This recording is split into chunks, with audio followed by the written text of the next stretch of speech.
Next, I want to add images to my site, and you'll notice that there's also several ways to do this, but they become familiar as we continue to insert things into our Google site.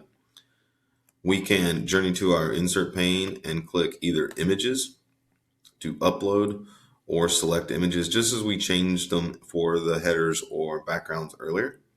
Or we can double click where we want to add an image. And I think I'm going to add one here beside my text because I think this article is going to become longer as we go.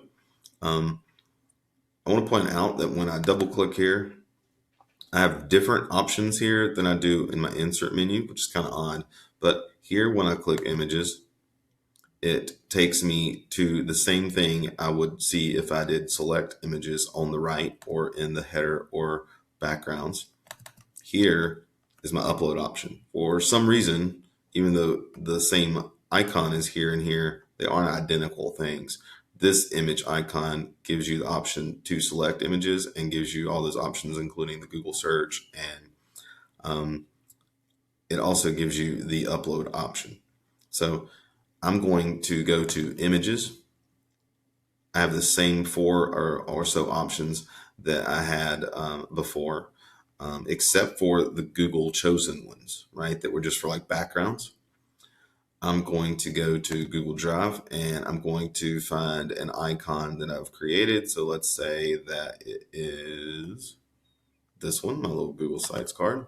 I click on the icon and I click select, and it will insert it into that spot for me. It has sort of resized it because remember, this text box went halfway the way that I left it. So it has resized this so it fits exactly right. And that's what gets a little funky about inserting images in here. If you want to resize them, you do it just like you would in slides or docs. You can grab from a corner and you can try to stretch them, but you'll notice that as I get there, it is resizing the text box for me.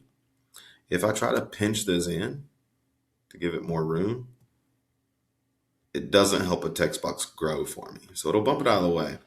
You'll also notice that it's cropping my logo so that it fits into whatever square or rectangle that I do to it. If I try to cheat this up any, it's going to start to resize it dynamically so that it works.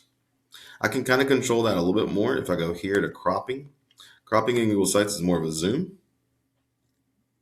So you'll see that you're only capturing what is sort of lit up in the middle there, however big the box is. And when I'm done, I just hit the check mark. I can click uncrop if I feel like it's cropping and I want it to try to fit the whole image in as close as it can to the frame that I've given it. I can link websites to it if I want to turn the picture into a button like you find on a lot of websites. I can certainly delete it.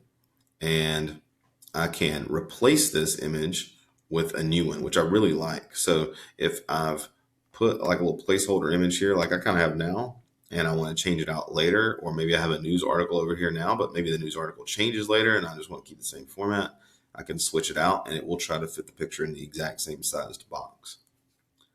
So that's inserting images in our Google site.